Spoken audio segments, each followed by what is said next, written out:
Hey guys, and welcome back to Let's Play Batman on the NES. Alright, we are on stage 4, and things are going to get a little bit tougher from here on out. They've been a little tough already, but it's going to get even harder, so prepare yourselves.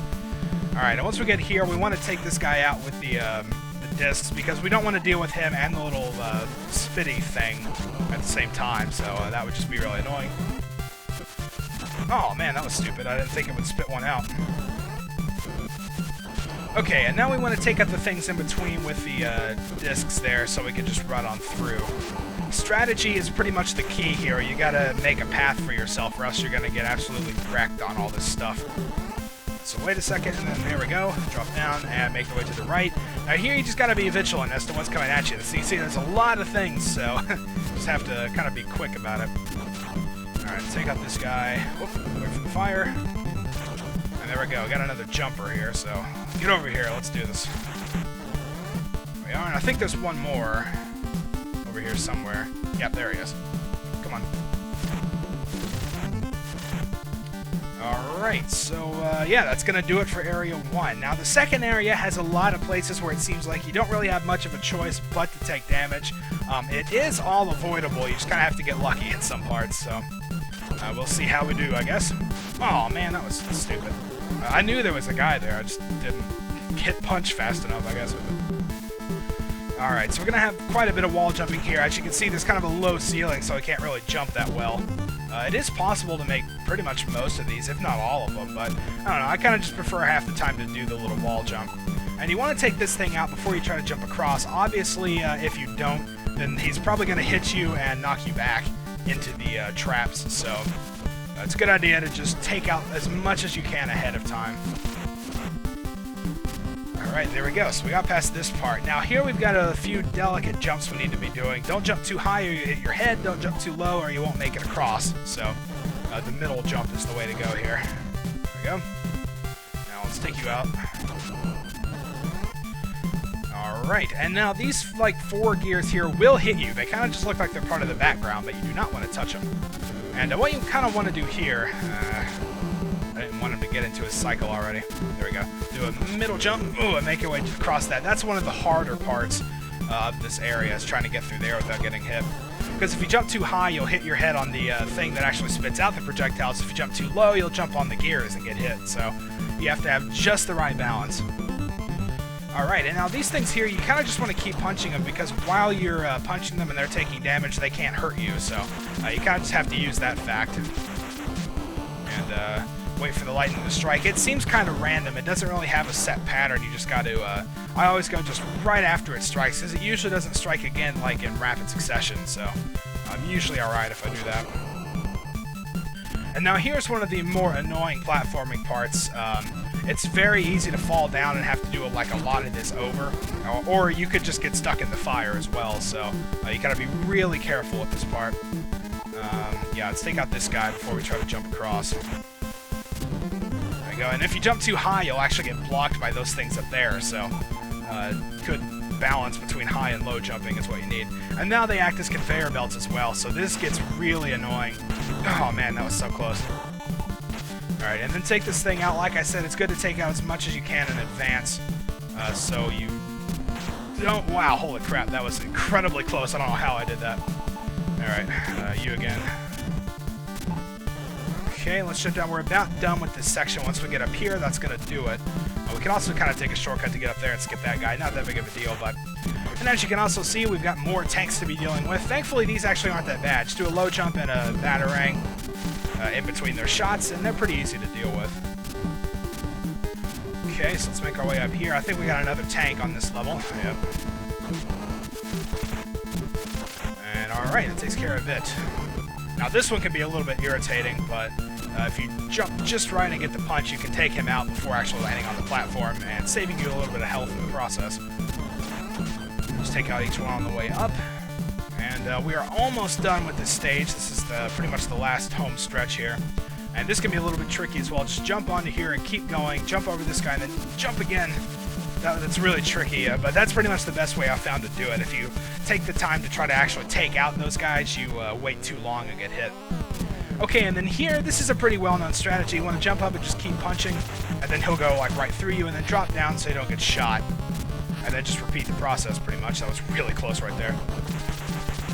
Just keep doing this, and that was stupid, but oh well, whatever. It's just one hit, it doesn't matter. I'm going to get a refill at the end of this anyway. Then eventually you take out one of them. Oh, well, that sucked. And now he's just going to go back and forth along the ground, so just keep punching as much as you can. You'll either get lucky and be alright, or sometimes he'll just keep hitting you like that. I kind of got really unlucky in that fight, but it's not that big of a deal. Alright, so we finished off stage 4 and are now heading for the 5th stage, which I believe is the final one, so we're almost at the end here. NES games are usually pretty short, unless it's like an RPG or something, so, So here we are, stage 5-1. As you can see, it's using the old stage 1 music, the first one we heard, which, I don't know, kind of disappointing, actually. I think they've done so well up to this point. I'm sure they could have made one more good one, you know, but oh well. Yeah, so the game starts to slow down. We've got so much stuff going on here.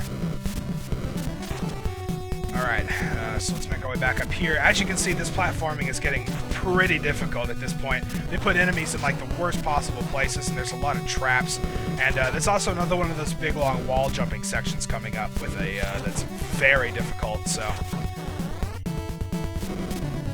Alright, so as we go up here, this is kind of irritating because you don't want to go too low and hit that gear, and you don't want to get hit by the fire either, so you kind of have to go back and forth in between until you kill the fire guy, which can be hard, so. Make your way through there, I don't even bother with either of those. Alright, so let's take this guy out here, and here begins probably the hardest part of the entire game. We've got some scaling to do here. So yeah, let's take that one out and move on up. Pretty much every single place you have to go up is a battle, really, so. Oh, alright, yeah, you don't want to go up there. Now, this is probably known for being the hardest parts of the game. Ah, yeah, I'm trying to get through there. You have to drop down about halfway down that little platform and then do, like, the medium jump. Okay. Gotta wait for him to go twice here. There we are. Oh, no. Get him. Okay, phew. Yeah, as you can see, you kind of just have to keep going back and forth on the walls. It's very uncomfortable, and it's easy to screw up and just go a little bit too high. Let's go twice. There we are. Get back here. Alright. Let's keep going up. Let's wait for him. There's 2. Keep punching. Alright. I got another one of these. Let's see if we can... There we go. Yeah, that's how you do it. That's really hard to do. You gotta get it exactly right. Alright, and then from here on out, it's actually not that bad. There's only a few more places to worry about. And we're actually doing quite well. We've got like almost all of our health still. This part can be a little bit irritating, trying to take out this guy. And making the jump as well. You find you hit your head on the ceiling a lot, so you have to space out just right. There we go. Okay, now this, oh wow, I almost always get hit there, but if you time that just right, you can get through. Alright, take that guy out and head over here, and now we are getting ready to face the final 2 bosses of the game. First up is this guy here. He's got a pretty simple strategy, but can be a little bit hard to do because it takes quite a while. You gotta keep focused throughout the whole thing. Basically, as you can see, we're staying over here on the left and just letting him fire and jumping over it. And just keep this up. Batarangs are the way to go here. If you can get in like more than one hit, as you can hear, sometimes it hits him quite a bit with one batarang. If you can do that a lot, it'll speed it up, but basically just don't get hit. Whew, wow, that was close. Alright, there we go. And if you don't do this, he likes to do this thing where he'll like rush right up to you and start slashing like a madman. And I mean like an absolute crazy person. It's insane. And he will just absolutely tear you up. So this is really the best way to do it.